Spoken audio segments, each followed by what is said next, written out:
Amén. Buenos días, hermanos. Por favor, véale al hermano que está a su lado. Dele una sonrisa de esas de propaganda de Centro Dental, ¿cierto? Salúdele. Dígale qué gusto verte acá nuevamente. Salúdele. Salúdele al hermano que está a su lado. Y si no le conoce, pregúntele el nombre. Pregúntele cómo se llama. Claro, pregúntele. Si tiene un hermano atrás, igual, pregúntele al hermano que está atrás suyo. Pregúntele al hermano que está al frente suyo.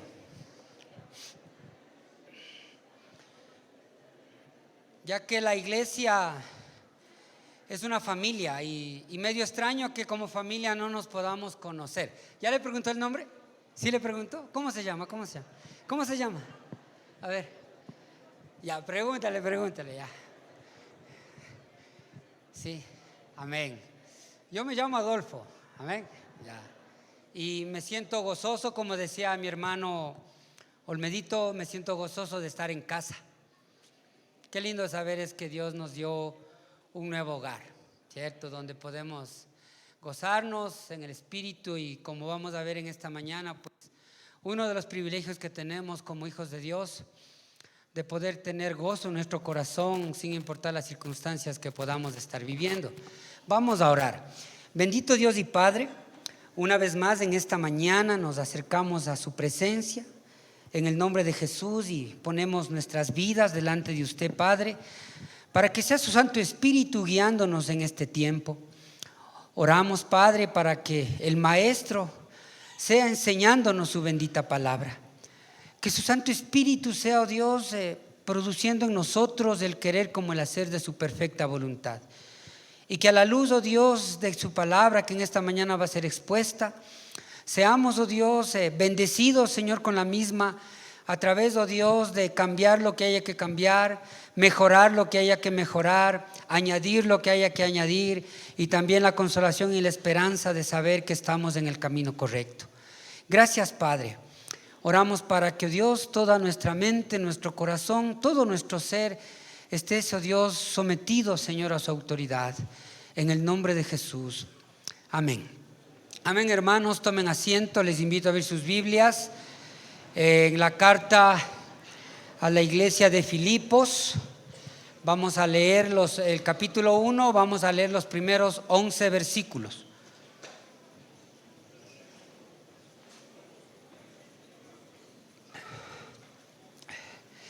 La vez anterior que estuve acá predicando, había hecho una introducción y habíamos hecho un panorama general de toda la carta. Y habíamos hablado de que la carta a los filipenses es una carta que nos anima a estar siempre gozosos en el Señor. Y habíamos visto, cierto, que para ello, basado en lo que el capítulo 1 nos hablaba, el hecho de tener gozo es tener una mente sencilla o una mente enfocada.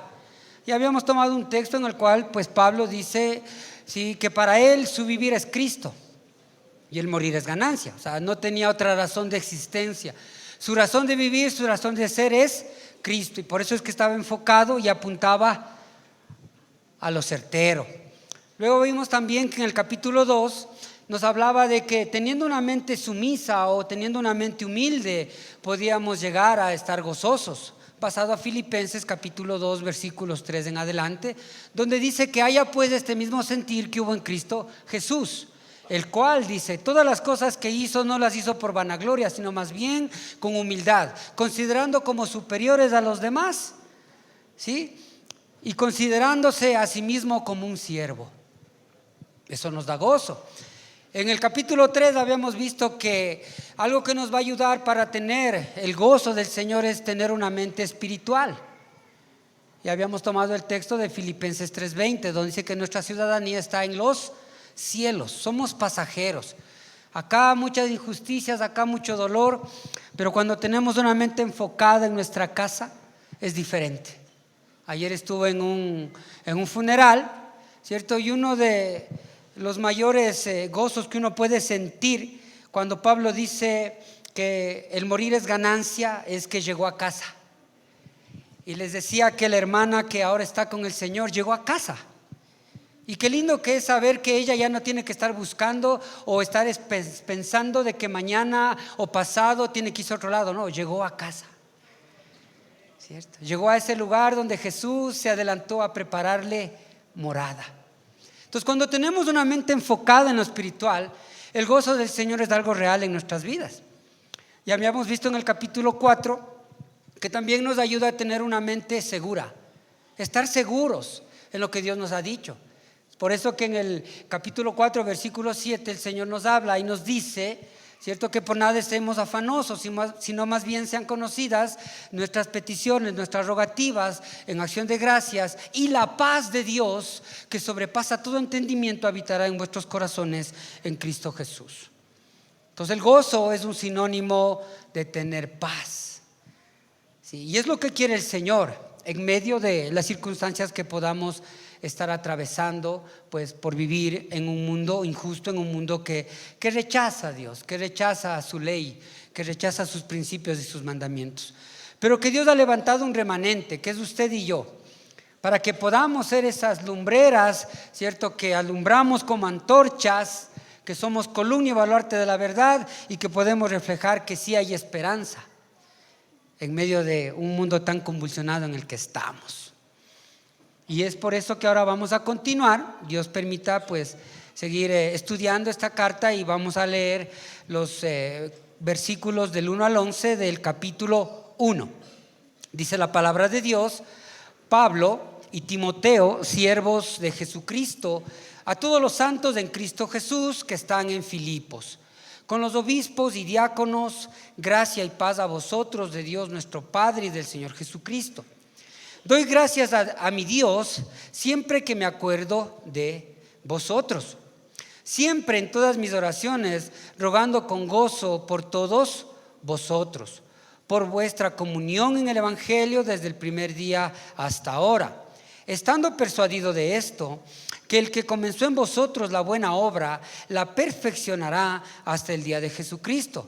Como me es justo sentir esto de todos vosotros, por cuantos tengo en el corazón, y en mis prisiones, y en la defensa y en la confirmación del Evangelio. Todos vosotros sois participantes conmigo de la gracia, porque Dios me es testigo de que como os amo a todos vosotros en el entrañable amor de Jesucristo. Y esto pido en oración, que vuestro amor abunde aún más y más en ciencia y en todo conocimiento, para que aprobéis lo mejor, a fin de que seáis sinceros e irreprensibles para el día de Cristo, llenos de fruto de justicia, que son por medio de Jesucristo, para gloria y alabanza de Dios. En esta porción vemos algo que resalta, que es la comunión. Y eso es algo que todo ser humano tiene, ¿cierto? Muchas veces nos organizamos para ver un partido de fútbol, por ejemplo. Y por eso creo que están algunos con las caras largas. No sé si ayer estaban viendo el fútbol, ¿cierto? Me cuentan que ha perdido, no sé.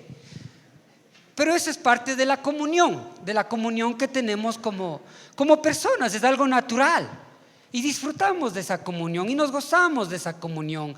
Y de pronto organizamos un paseo y nos vamos con la célula de Ágape, y luego estamos conversando y decimos: ¡ay, qué bonito tiempo que tuvimos! ¡Qué tiempo tan bonito! Nos conocimos más, estuvimos juntos. Porque el hombre fue diseñado para eso, para tener comunión. Y es lo que Dios quiere que tengamos. Sin embargo, esta palabra es más allá de sentarse a tomar un café y conversar de la vida. Va más allá de sentarse a ver un partido de fútbol. La comunión bíblica habla de tener, ¿cierto?, en común las cosas. Y para tener en común las cosas, mis hermanos, es algo fundamental que podamos tener el mismo espíritu. No podemos tener una comunión 100% con alguien que no ha nacido de nuevo. Puedo tener ciertas afinidades, pero la comunión con el Señor o con el hermano en la fe es a través de que las dos personas hayamos nacido de nuevo, hayamos experimentado la gracia, la misericordia de nuestro buen Dios. Es por eso que a menos de que hayamos confiado en Jesucristo como nuestro Salvador y Señor, es que podemos tener esa comunión. Es importante aquello. Es por eso que tan relevante ese versículo que hoy es bien llevado a menos, cuando por ejemplo el Señor exhorta y dice que no te cases en yugo desigual. Porque no puedes tener comunión, puedes tener afinidad, puedes estar enamorado de esos ojos, de esa boca, de ese timbre de voz, de su forma de ser, pero no vas a tener comunión y luego vas a llorar. Vas a llorar, vas a sufrir, ¿cierto? Porque vas a comenzar a vivir con alguien que no tiene tu mismo espíritu, que no tiene tu mismo Dios, que no tiene tu mismo Señor. Las consecuencias van a ser dolorosas. Pero aún ahí la gracia, la misericordia de Dios nos ayuda para poder seguir adelante. Porque fiel es Dios, el cual nos ha llamado, dice la Escritura en 1 de Corintios capítulo 1 versículo 9, a tener comunión con su santo Hijo Jesucristo. Entonces la comunión, como les digo, amados hermanos, viene a través de tener un mismo espíritu, de haber nacido de nuevo, de haber recibido el don.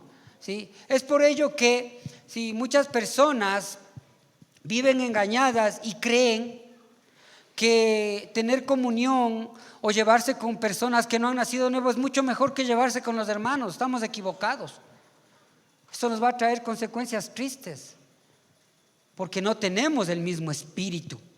Debemos haber nacido de nuevo, dice la Escritura en Romanos 8:9. Mas vosotros no vivís según la carne, sino según el Espíritu. Y si es que en el Espíritu de Dios mora en vosotros, y si alguno no tiene el Espíritu de Cristo, no es de Él. Podemos tener principios éticos, morales, podemos tener un espíritu altruista, pero si no tenemos el Espíritu de Cristo, no podemos tener esta comunión. Es por eso que las cartas, si ustedes se dan cuenta, las cartas, los evangelios, fueron dirigidas y son dirigidas a la iglesia. La Biblia no fue dirigida para los de afuera, digamos así. La Biblia fue dirigida para los de casa, para que podamos entender, para que podamos comprender, porque si no a alguien, pues esto se le hace un cuento chino. No puede entender, no puede comprender. ¿Cómo puedo perdonar a alguien que me lastimó, que me ofendió, que me humilló? Pero si tiene el Espíritu de Dios, puede hacerlo, puede entender. Dios mismo le da la fuerza para poder cumplir con ese propósito. Tener comunión los unos con los otros también habla, cierto, de la participación de los padecimientos de Cristo. Dice Filipenses 3:10, a fin de conocerle y el poder de su resurrección y la participación de sus padecimientos, llegando a ser semejantes a Él en su muerte. Tenemos la comunión con el Espíritu y también dice que tenemos y compartimos los mismos padecimientos de Cristo. Dice que Jesús, cuando vio a Jerusalén, dice que lloró, porque veía a su pueblo como ovejas sin pastor. A eso se refiere. Si nosotros también tenemos ese mismo sentir que tuvo Cristo, tiene el Señor, si amamos lo que Él ama y aborrecemos lo que Él aborrece, porque si lo hacemos vamos a sufrir persecución, vamos a sufrir críticas, rechazos, vamos a ser satirizados, vamos a ser, cierto, menospreciados, hechos a un ladito. No sé si a usted alguna vez le pasó eso, cierto. Uno llega a un grupo y dice, ve, no hables malas palabras porque él es hermanito. Pero lo hacen en son de burla. Y todavía tenemos emociones y sentimientos y nos afecta, ¿cierto? Eso es parte. Pero si a usted, ¿cierto? Usted se lleva bien con todo el mundo, la comunión es con el mundo, no es con Cristo. La comunión es con el mundo, no es con la iglesia.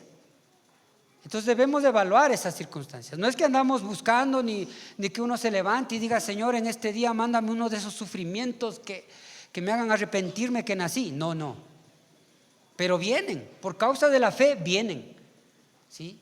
Si usted ama lo que Cristo ama, ¿cierto? Va a sufrir persecución. Si usted aborrece lo que Cristo aborrece, va a sufrir persecución. Pero eso nos hace que tengamos comunión, porque el texto nos dice, que somos participantes de sus mismos padecimientos, llegando a ser semejantes a Él aún en su muerte. Cuando compartimos lo que tenemos con los unos con los otros, también tenemos comunión, Filipenses 4:15.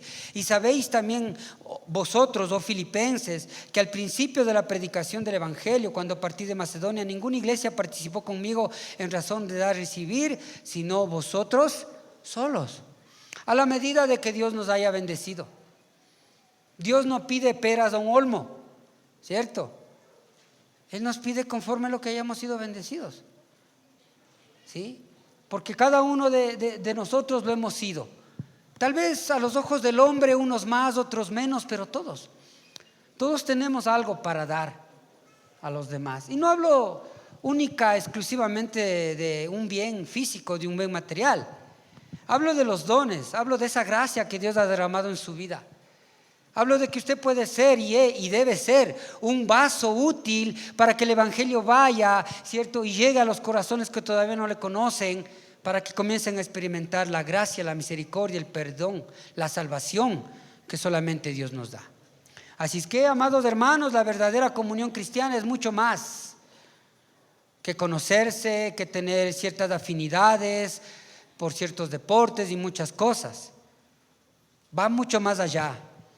Va de una comunión que es dar vida, compartir vida, impartir la vida que Cristo nos ha dado. Por eso es que es posible, ¿cierto?, que aún estando físicamente a kilómetros de distancia, uno pueda tener comunión espiritual. Y eso es lo que le pasó al apóstol Pablo, porque recuerden que la carta fue escrita cuando él estaba preso, cuando estaba metido ahí en un calabozo. Pero él escribe una carta, ¿cierto?, sabiendo y explicando a la iglesia que él tiene un gozo, tiene una alegría. Dice, da siempre gracias a Dios, porque él se acuerda siempre de ellos. Tenía la misma comunión, aunque estaban distantes. Él estaba preso, pero eso no le quitaba a que él pueda gozar, ¿sí?, de la comunión con los hermanos. Cuando uno anhela tener comunión con la iglesia, con el cuerpo de Cristo, el gozo del Señor es parte de nosotros. Por eso es que siempre se anima a que seamos parte de una comunidad. A veces porque cuando la iglesia es grande como es esta, muchas veces se acaba el servicio y pues bueno, cada uno coge su lugar, cada uno va a hacer lo que tiene que hacer. Es por eso que hemos implementado los grupos pequeños, los grupos de estudio bíblico pequeños, donde tenemos una comunión más cercana, los unos para con los otros. Y compartimos, ¿cierto? Y al final aún nos tomamos una agüita con un pancito y nos gozamos y estamos ahí. Todos los hermanos que ustedes ven ahorita que están con los chalequitos, si les ven a los hermanos que están con los chalecos, ellos son parte de la célula en la cual estoy yo. Tenemos comunión con ellos. Yo conozco a muchos de la iglesia, pero con mis hermanos que les veo acá tengo más comunión.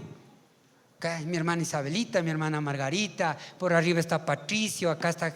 ¿Se dan cuenta? O sea, la comunión que ha hecho el que estemos juntos. Porque entre semana nuevamente nos volvemos a ver para estudiar la palabra. Y eso da gozo. Qué alegría, ¿cierto? Qué gozo que podamos tener esa comunión. Porque, como les dije, ¿no?, parte de la evidencia de tener comunión cristiana es que seamos y suframos padecimientos. Entonces resulta que las personas que antes eran amigas ya no lo son, nos rechazan.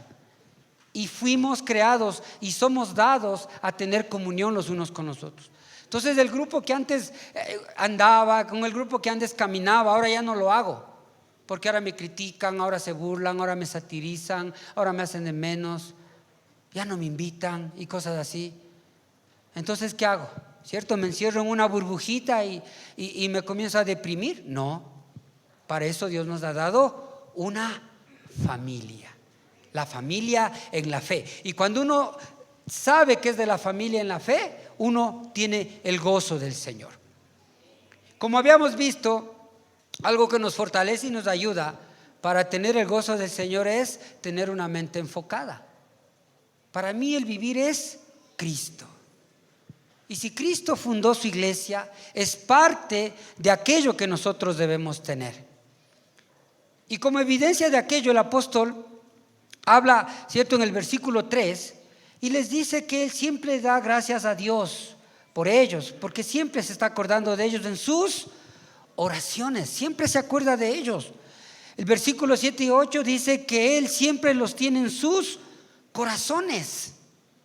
Y el versículo del 9 al 11, Pablo dice que Él siempre los tiene en sus oraciones. Siempre se acuerda de ellos, ¿cierto? Siempre los tiene en su corazón y siempre está orando por ellos. Es lo que dice el apóstol Pablo, y eso era lo que le traía gozo. Y no importaba que él estaba en ese tiempo esperando el juicio en Roma. La mente del apóstol estaba en los creyentes de Filipos, a los cuales le traían gozo. Pablo podía hacer lo contrario, podía estarse quejándose, ¿cierto? De que está preso, de que está metido en un lugar que tiene ahí una cadena, aprisionada ahí con una bola, un cepo ahí, no podía caminar, en un lugar húmedo, entonces esa cadena, ¿cierto?, se corroía, podía caerle hasta gangrena en el pie. Él podía tener cientos de razones para estar ahí amargado, autoconmiserándose, diciendo pobrecito de mí, pero no. El apóstol recuerda la comunión que Dios le ha dado con la iglesia, con sus hermanos, y le trae regocijo y le trae alegría a esas cosas. De pronto estaba acordándose de Lidia y de su casa, que abrieron las puertas para que el apóstol Pablo predicase. Tal vez estaba acordando de esa chica esclava que estaba poseída por un espíritu de adivinación y que Dios permitió que a través del apóstol sea libertada. Y qué gozo saber que fue libre de la esclavitud que le tenía a Satanás. Se acordaba de todas esas cosas, se acordaba de aquello. Le traía gozo la iglesia al apóstol Pablo. Y ahí es cuando nosotros también debemos reflexionar. Nuestras vidas traen gozo a los hermanos. Su vida trae gozo a los hermanos, ¿cierto? O cada vez que uno se acuerda, uno no sabe si llorar o si reír, porque es la verdad, ¿sí? Porque las palabras uno puede hablar muchas cosas, pero son las actitudes las que en realidad quedan, las acciones, eso es lo que queda, ¿cierto? Porque eso evidencia que en realidad, ¿qué es lo que gobernaba su corazón? Si somos creyentes, si su esposa, si su esposo es creyente, ¿usted lleva gozo a su pareja? ¿Usted lleva gozo a sus hijos? Cuando sus hijos se acuerdan de usted, es un gozo. Cuando llega usted a casa, los primeros que salen a recibirle son sus hijos, o se esconden del miedo. Porque de eso hablamos, de tener comunión, ¿cierto? Por la gracia y la misericordia de Dios, pues uno ya es hasta abuelito, es ya. Y yo aprendí algo de un hermano que está aquí y me quedó esas palabras. Él decía: yo le pido a Dios que no sea un viejito enojón, porque yo quiero que cuando me vean mis nietos vengan corriendo a agarrarse de mis piernas, se me tiren encima. Y yo decía: yo también quiero eso. Sí, pues, porque así es. ¿Traemos gozo a la familia o no traemos? Oh, qué miedo, ¿no es cierto? ¿Cierto? No le digas nada, porque solo con una mirada bien dado. Entonces la comunión habla de eso. A Pablo le traía gozo la iglesia, ¿sí? Qué lindo saber que la iglesia sí trae gozo a esta comunidad. Es un gozo. Hoy me gozaba con algunos hermanos. Qué gozo. Y unos hermanos: hermano, a los tiempos, pan perdido, me decían. Sí, pan de pincho. Pero qué lindo, ¿no? Saber que tenemos comunión. Y esa era la comunión que tenía el apóstol, aunque estaba preso. Pero él se gozaba de los hermanos, ¿cierto? Se gozaba de aquello, de esa buena obra de Dios que él había hecho en la vida de la iglesia en Filipos. Se gozaba de aquello con gran alegría. ¿Y cuál es esa buena obra que Dios hizo? La salvación. Por tanto, dice la Escritura: amados míos, como siempre habéis obedecido, no como en mi presencia solamente, sino mucho más ahora en mi ausencia, Ocupaos en vuestra salvación con temor y temblor, porque Dios es el que está en vosotros, produciendo así como el querer y el hacer por su buena voluntad. ¿Sí? El apóstol sabía que presente o ausente, la iglesia seguía adelante. Eso trae gozo a la iglesia, eso trae gozo al liderazgo, eso trae gozo a la pastoral, eso trae gozo a los hermanos obreros que están al frente de las células. Que no solamente porque está al frente el hermano, los hermanos están abriendo la Biblia, sino que lo hacen siempre. Que no solamente oran porque llegaron a la oración no, sino que siempre están en comunión con Dios. Ausente, ¿cierto? O no ausente, dice. Ocúpese de vuestra salvación con temor y temblor. Esto habla de la santidad. Sean santos, dice el Señor, porque al haber sido salvados, entramos en un proceso, ¿cierto?, que la Biblia llama santidad. Nadie puede ser santo antes de haber sido salvado. No nos podemos invertir. La persona que ha sido salvada empieza su proceso de santidad. Y el apóstol dice, ocúpese de eso. De eso dice, ocúpese. No es tanto la idea de que vayas a perder algo que Dios te dio. Ocúpate de lo que ahora eres. Ocúpate de tu identidad. Porque a través de eso vas a traer gozo. Vas a traer cierta alegría. Porque qué bueno tener comunión los unos con los otros. O a veces no es triste decir, oye, no, tendrás cuidado con esas personas, no te llevarás mucho. ¿Les ha pasado? ¿Cierto? Nosotros a nuestros hijos enseñamos eso. Vemos los amigos y como que las mamitas tienen más un radar, no vale esa persona. Y está bien, qué lindo que las hermanas sean así. Y les advertimos a los hijos, no vale, no me parece buena amistad esa persona. ¿Por qué les decimos? Porque vemos algo que de pronto ellos no ven. Entonces, cuando usted va a un estudio bíblico, usted es revelado de algo que de pronto no puede estar viendo en ese momento. ¿Sí? Por eso siempre una mente sumisa, una mente humilde. Algo puedo aprender. ¿Qué puedo aprender? ¿Cierto? Siempre habrá algo que aprender, ya que Dios es una fuente inagotable de agua de vida eterna. Entonces es importante, amados hermanos, ¿cierto?, de aquello, que llevemos gozo con nuestras vidas, que se cumpla lo que dice el libro de Efesios capítulo 4 versículo 1. Yo pues, preso en el Señor, os ruego que andéis como es digno al llamado que Dios os ha hecho. La palabra digno tiene un sentido musical.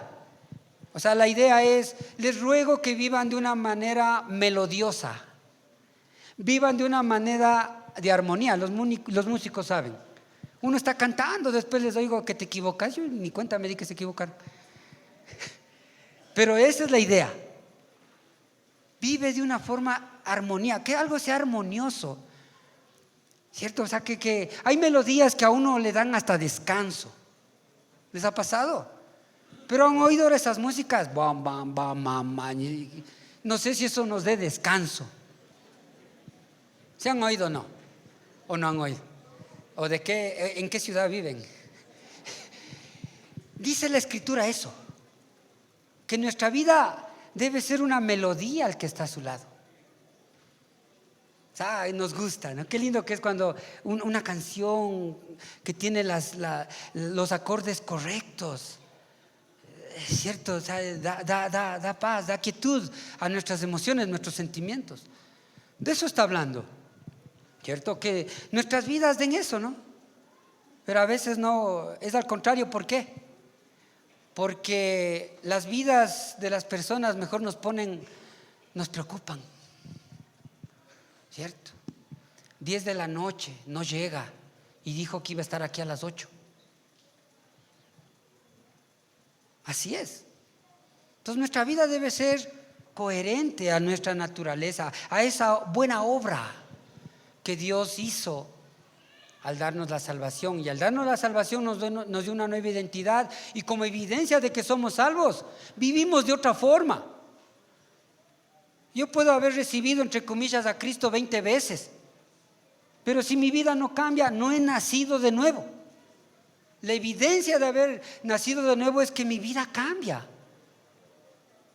Mi vida, ¿cierto?, va haciéndose conforme a la estatura del varón perfecto, como acabamos de leer. Y Dios siempre nos pedirá algo que pues Él mismo ha puesto su mano para que se cumpla. Entonces la base fundamental para tener una comunión cristiana gozosa los unos con los otros es que Dios obre en nuestra vida día a día. Que usted y yo permitamos que Dios sea obrando en nuestras vidas cada día. Que en este día el Señor sea operando mi corazón para poder ser mejor persona, mejor ser humano, mejor esposo, mejor esposa, mejor hijo. Ahí es cuando voy a tener la comunión que nos lleva a tener gozo. También el apóstol Pablo dice que los tiene en su corazón, versículos 7 y 8. No es solamente el hecho, ¿cierto?, de lo uno, sino que va más allá. Sus emociones y sus sentimientos, ¿cierto?, están con los hermanos. Están con cada uno de aquellos que hemos nacido de nuevo. Está en la mente del apóstol Pablo, ¿cierto?, los hermanos de la iglesia. Y eso trae gozo. ¿Sí? Qué gozo. Él, bueno, a manera del anuncio que decía, pero qué gozo verle a mi hermano Paul cuando decía, aquí está un hermanito del norte. ¿Sí? Él era de acá, pero cuando abrimos la iglesia del norte, los que nos dijeron que vayamos, nos fuimos para allá.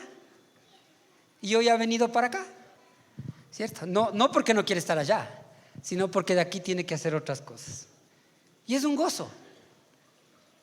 ¿Sí? Y es un gozo que podamos compartir con nuestros hermanos, tenerles en nuestra mente, ¿cierto? Alegrarnos de saber que a través de aquello, pues el amor cristiano es algo real, ya que nosotros sabemos, como dice primera de Juan 3:14, que hemos pasado de muerte a vida y que amamos a los hermanos. El amor cristiano es el aceite espiritual, digámoslo así, que hace que nuestra vida se mueva y trabaje sin problemas, puestos los ojos en Jesús y sigamos adelante. Y eso nos da gozo, nos da paz, nos da tranquilidad. Pablo demostró a través de ese amor hacia los hermanos, ¿cierto? Él dice y declara que él sufría cadenas como pruebas del amor que tenía. Efesios 3:1 dice, él es prisionero de Cristo Jesús por vosotros los gentiles. El cristianismo, a través del apóstol Pablo, iba a ser esparcido en las audiencias de los tribunales judíos. Entonces mejor el apóstol Pablo vio una oportunidad de compartir el evangelio en ese lugar y daba gracias a Dios que por haber predicado a los gentiles le cogieron preso y ahora tenía la oportunidad de comparecer ante un juez romano y hablarle del amor y la gracia de Dios. Y de hecho eso hizo. Dice que él estaba, ¿cierto?, atado, ¿cierto?, encadenado a un soldado romano las 24 horas. Entonces hacían 4 turnos en el día. O sea, Pablo predicaba a 4 soldados al día, porque estaban encadenados a él. Y les predicaba y dice que se gozaba de aquello. Que aunque humanamente hablando, la consecuencia de haber predicado a los gentiles fue que vaya preso, el apóstol Pablo, ¿cierto?, abundó en amor para con ellos y decía, mejor gracias por eso, porque ahora tengo oportunidad, lo que antes no hubiera estado. Si no hubiese estado preso el apóstol Pablo, no hubiese tenido la oportunidad de estar frente a un tribunal, frente a los jueces romanos y predicarles. Entonces él habla de eso, él no se queja que por ustedes estoy como estoy. Siempre habrá una enseñanza de las cosas, ¿cierto?, que podemos recibir por parte de los hermanos, sean buenas o sean malas muchas veces. No es tanto el hecho de que me falló o no hizo esto, sino que puedo aprender de aquello. ¿Cuál es la enseñanza que tú tienes para mi vida? No quiero perder la comunión con la iglesia. Por eso dice, ¿cierto?, en el versículo 8, porque Dios me es testigo de que como os amo a todos vosotros con un entrañable amor en Jesucristo. En sí mismo, el amor que el apóstol Pablo dice, no es el amor del mismo, sino era el amor de Cristo canalizado a través de él. Y así usted y yo podemos hacerlo. Es el amor de Cristo que usted puede canalizar para llevar a los que todavía no conocen. Tal vez tiene un cónyuge que no es creyente, tal vez tiene un padre que no es creyente, tal vez tienes hijos que no son creyentes. Entonces Dios quiere usarle a usted como ese canal para que lleve y transmita el amor de Cristo a ellos, para que refleje Cristo hacia los demás. Entonces el apóstol siempre estaba gozoso de aquello porque veía que de una u otra manera, ¿cierto?, Cristo era glorificado. Romanos 5:5 lo dice de esta forma: el amor de Dios ha sido derramado en nuestros corazones por el Espíritu Santo que nos fue dado. Cada creyente, cada persona que ha nacido de nuevo, le ha sido derramado, dice la palabra del Señor, ¿cierto?, en nuestros corazones el amor de Dios a través de la presencia del Espíritu Santo. Y es por eso que podemos llevar y ser bendición. Y no hay mayor bendición que poder bendecir a otros. Aún la Escritura lo declara: más feliz, más bienaventurado, más dichoso es dar que recibir. Entonces, cuando usted da la gracia de Dios que le fue dada, cuando usted derrama el amor de Dios a su vida y derrama a otro, es más feliz, va a tener gozo, ¿sí? Pero cuando no lo hago o no sé cómo hacerlo, entonces debo examinarme en realidad cómo está mi relación con el Señor. Porque puedo estar, ¿cierto?, engañado. Puedo creer que sí soy y a la verdad las evidencias no lo son. Entonces podemos estar unidos en el amor los unos para los otros con los creyentes, por el mismo interés que tenemos por ellos. Dice la Escritura en 1 Juan 3:18: hijitos míos, no amemos de palabra ni de lengua, sino de hecho y en verdad. Entonces, para algunos debe quitarse de su corazón ese dicho que hay: no, ve, por Diosito que voy a cambiar. Por Diosito, ve, ahora sí. Ningún por Diosito. Eso se acabó. Usted debe demostrar aquello, ¿cierto? A través de actitudes, a través de acciones, no de lengua, no de palabras, sino de hecho y en verdad. ¿A qué se refiere en verdad? A que sea conforme la palabra. No voy a cambiar para que la otra persona, no. Yo voy a cambiar para agradarle a Dios. A eso se refiere en verdad. Cuando usted hace las cosas para agradar a Dios, ¿sí? En una relación de pareja hay conflicto y hay diferencias. Entonces el esposo de pronto un día está cansado de ser caballero, de ser respetuoso con su esposa, porque ella cada día se levanta peor, ¿cierto? Y se enoja y tiene ahí en su chip, ¿no es cierto?, ¿qué piensas que soy? Y cosas así, ¿no? Entonces deja de amarle, porque su amor estaba enfocado en agradarle a ella. Y es lo contrario. Usted debe amar a su esposa porque agrada a Dios. Y Dios nunca cambia. Nosotros cambiamos. Pero cuando yo me enfoco en agradar a alguien, en amar a una persona, esa persona hoy está bien, mañana cambió. Pasado no sé. Pero Cristo no. Cristo es el mismo ayer, hoy y por los siglos. Entonces usted ama a su esposa, usted ama a sus hijos, no porque hoy estuvieron bien, se portaron bien. Lo ama porque Dios le pide. A eso se refiere cuando dice, ¿cierto?, que amemos de hecho y en verdad. Cristo, por Él hago eso. Entonces no importa si un día se levantó con el pie izquierdo, yo la sigo amando, porque al amarle agrado a Cristo. Como consecuencia de amarle, ella va a ser bendecida. Y no importa si hoy se levantó enojada, si hoy se levantó o si no se levantó. Uno debe hacer lo que Dios nos manda hacer. A eso se refiere, no solo de palabra, no solo de lengua, sino de hecho y en verdad. Todo es para Cristo. Por amor a mi Cristo lo hago, ¿cierto? Entonces ese amor también habla de una disposición a perdonar, que habla de un genuino amor cristiano. Una disposición, ¿cierto?, de soportar el agravio y de perdonar al ofensor. Primera de Pedro 4:8. Y ante todo, tened entre vosotros un ferviente amor, porque el amor cubrirá multitud de pecados. Y Primera de Corintios, capítulo 13, desde el versículo 3 en adelante, si no estoy mal, nos da el concepto del amor de Dios. Nos habla de cómo es Dios, ¿cierto? De lo que Él en realidad quiere para nosotros y que evidenciemos como tales. Primera de Corintios 13, 4. El amor es sufrido, el amor es benigno, el amor no tiene envidia, el amor no es jactancioso, el amor no se envanece. En vez de amor, pongamos el nombre de Jesús y digamos, Jesús es sufrido. ¿Alguien dice amén? Jesús es benigno. Amén. Jesús no tiene envidia. ¿Ya? Jesús no se jacta. ¿Se dan cuenta? Todo eso es Jesús porque Dios es amor. Y dice que nosotros podemos dar ese amor.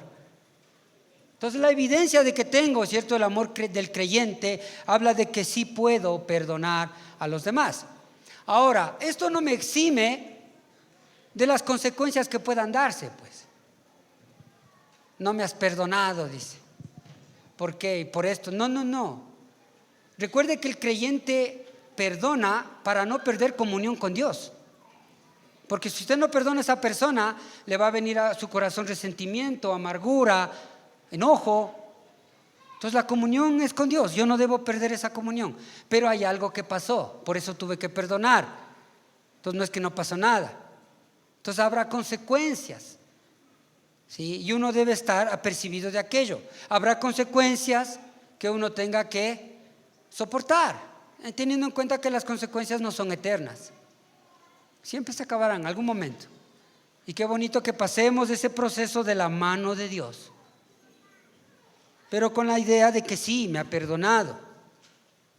Y es así, pues, ¿cierto? Una chica se embaraza, ¿cierto? El que la embaraza se desaparece, le deja ahí sola. ¿Quiénes ayudan a esa chica? Los padres, ¿no? Ahí estamos. Entonces ella se arrepiente, de verdad se arrepiente, y le pide perdón a los papás por lo que hizo, ¿cierto? Le pide perdón a Dios por lo que hizo. ¿Qué hace Dios? Le perdona. ¿Qué hacen los papás? Le perdonan. Pero eso hace que se diluya el guagua. Hay una consecuencia. Hay una consecuencia. No es que Dios no me perdonó, por eso no se ha ido. Pues ahí está. Hay una consecuencia. Pero soy perdonada, soy perdonado, ¿cierto? Y comienzo a hacer y a prepararme para ser la mejor mamá de este mundo, para con la criatura que viene. Entonces sí, hay consecuencias muchas veces. No es que Dios no me ha perdonado y por eso estoy pasando eso, porque Dios no me ha perdonado. No nos equivoquemos. Dios nos perdona. Y el perdón habla de que no hemos perdido la salvación, pues. Porque si no nos perdonara, nos vamos al infierno. Pero Dios es rico en misericordias y Él no desprecia un corazón contrito y humillado jamás. ¿Cierto? Si confesamos nuestros pecados, Dios es fiel y justo para perdonar nuestros pecados y limpiarnos de toda maldad. Entonces, cuando uno tiene ese amor hacia los demás, ¿cierto? Eso es sinónimo de gozo. Porque no hay mayor gozo que estar libre. Porque como ya le perdoné, aunque me acuerde lo que me hizo, me acuerdo sin dolor. ¿Por qué? Porque la evidencia de haber perdonado a alguien es que ya me acuerdo sin dolor. Claro. Gozo. En vez de dolor, gozo. Entonces eso hace que el apóstol, en medio de lo que le hicieron, él tenía gozo, porque los tenía en su mente, ¿cierto? Y si algún agravio le cometieron, pues él perdonaba y seguía adelante. Y eso hacía que también los tenga en sus oraciones, desde el versículo 9 al versículo 11. Y esto pido en oración, que vuestro amor abunde aún más y más en ciencia y en todo conocimiento, para que aprobéis lo mejor, a fin de que seáis sinceros e irreprensibles para el día de Cristo. Sí, el apóstol Pablo dice que él oraba para que la iglesia crezca, ¿cierto? Y sobreabunde en el conocimiento de lo anterior que dijo, del amor de Dios, de la comunión el uno con el otro, de estar juntos, para que de esa manera aprobemos qué es lo mejor. Entonces me voy a dar cuenta que es mucho mejor estar en la congregación de los santos que en la congregación de afuera. En el mundo puede haber cierta distracción, cierto placer momentáneo, pero después me pasa factura. Acá, ¿cierto? El gozo del Señor es nuestra fortaleza y hace que podamos seguir en una continua, en una constante. Es un estilo de vida, es un estado de vida, el gozo del Señor. No es solamente porque en ese día me hicieron reír, no, es un estado continuo de oración. Entonces el gozo se encuentra, ¿cierto?, cuando el creyente se encuentra en la misma presencia de Dios. Porque dice que el apóstol oraba para que seamos aprobados, que veamos lo mejor, a fin de que seamos sinceros y irreprensibles para el día de Cristo. Cuando habla del día de Cristo, habla del día en que vamos a estar con el Señor un día frente a Él, cara a cara. Y qué lindo saber que uno puede algún momento en la vida estar ante el trono mismo de la gracia del Señor, ¿cierto? Y saber que somos hallados irreprensibles, no por nuestras obras, sino por la obra perfecta de Cristo Jesús. Porque ya no nos va a ver, no me va a ver a mí, va a ver a Cristo en mí. Cuando usted comparezca delante de Dios, no va a ver a María, no va a ver a Martita, no va a ver, no, va a ver a Jesús. Va a ver a Jesús. ¿Por qué? Porque en esta vida nosotros luchamos y evidenciamos el amor. Por eso les decía al inicio, ¿cierto? Si en realidad en la familia ven a Cristo en nosotros, ¿o a quién ven? Entonces un día vamos a estar delante del Padre, hallados irreprensibles. ¿Por qué? Porque Cristo va a estar por nosotros. El hombre santo, justo, puro, perfecto, sin pecado. Y dice que también vamos a ser llenos de frutos de justicia, y que estos frutos son por medio de Jesucristo, y que todo esto que demos es para la gloria y la alabanza de Dios. Pablo no ora diciendo, bueno, Señor, te pido para que, ¿cierto?, todo vaya bien. No. ¿Saben cómo ora el apóstol? Él pide para que el amor abunde más y más en nuestras vidas. Ya que cuando un creyente abunda en amor, ¿cierto?, eso hace que cubramos multitud de pecados, multitud de errores. El amor cristiano no es un amor ciego, es un amor que discierne. ¿Sí? No es algo de que, bueno, como hay que amar a todos. No es así. Dios nos da el discernimiento a través del Espíritu Santo que ha puesto en nosotros para no equivocarnos. Ame a Dios, jovencita, jovencito que está buscando una pareja, y Dios le va a dar el discernimiento correcto y va a hacer que usted vea bien con los ojos de Jesús a esa persona que Dios ha preparado para que sea su compañero de vida. De eso está hablando.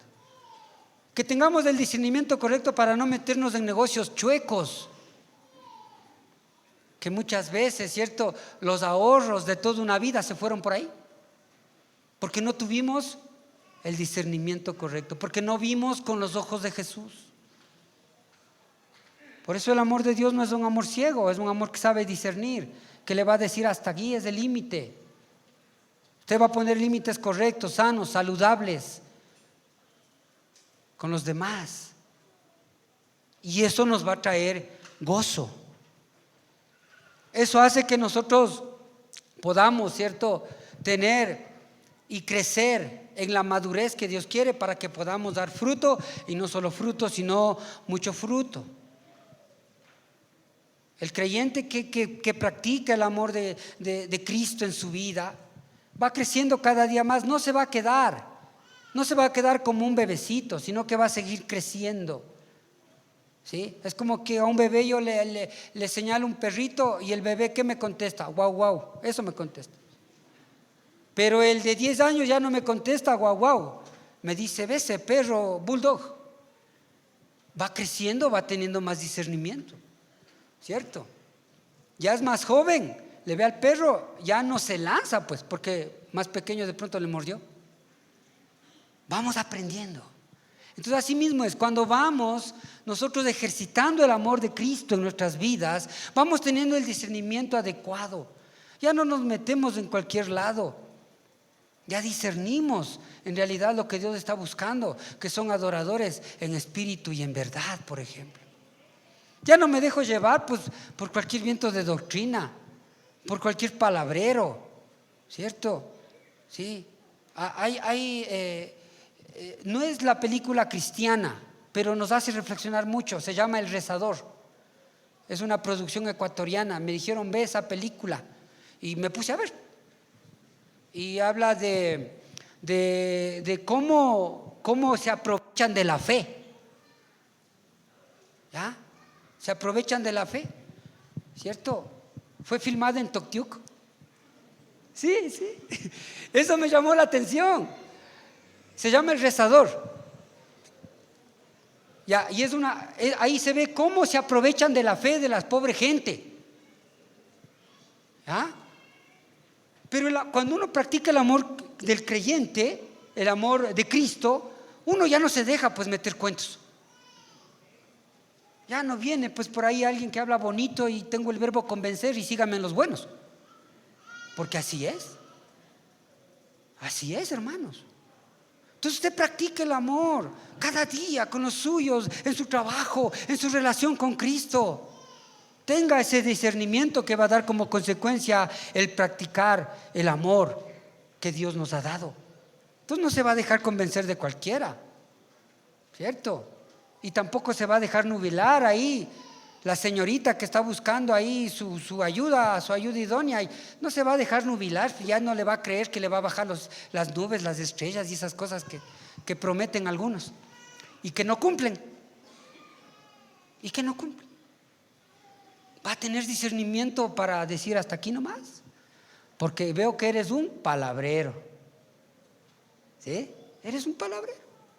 Entonces podemos tener ese discernimiento, ¿cierto? Podemos adquirir la madurez en el Señor a través de practicar ese amor que fue derramado en nuestras vidas. Y es por eso que el apóstol Pablo ora por eso, ¿cierto? Yo le pido a Dios que vuestro amor abunde más y más. Porque ahí viene el discernimiento, ¿no? ¿Sí? En ciencia y en todo conocimiento. Y ahí vas a saber aprobarlo mejor. Vamos a aprender a ver las cosas como el Señor las ve. Y de esa manera nos vamos a evitar un montón de problemas. Por tanto, vamos a estar en gozo, en paz con el Señor. Amén. Ahí donde está, por favor, cierre sus ojitos. Bendito Dios y Padre, en esta mañana te damos gracias por tu palabra que siempre es buena, Señor, que nos ayuda, que nos alienta y que nos fortalece, Padre, oh Dios, a disfrutar, oh Dios, la nueva vida en Cristo. Papito bueno, que la palabra que en esta mañana, Señor, ha sido dada, sea, oh Dios, no solo quedándose en nuestra mente, sino que descienda a nuestro corazón, se haga carne, se haga vida, y a través de ella, Padre, oh Dios, podamos vivir una vida que le agrada, una vida que le honra. Mi Dios de gloria, le damos gracias por habernos hecho sus hijos, por habernos lavado con esa sangre preciosa. Y gracias, Padre, porque cuando caminamos en usted, oh Dios, cada día es un día, una nueva oportunidad, porque sus misericordias se renuevan cada mañana.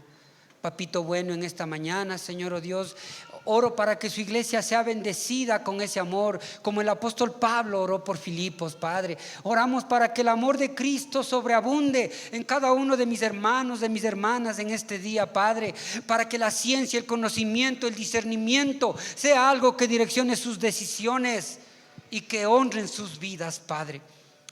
Gracias, mi Dios. A usted le damos la gloria, a usted le damos la honra, la alabanza, Padre, porque en usted en realidad podemos disfrutar la verdadera vida que solamente Cristo nos ha dado. Gracias, mi Dios. Gracias, mi Rey.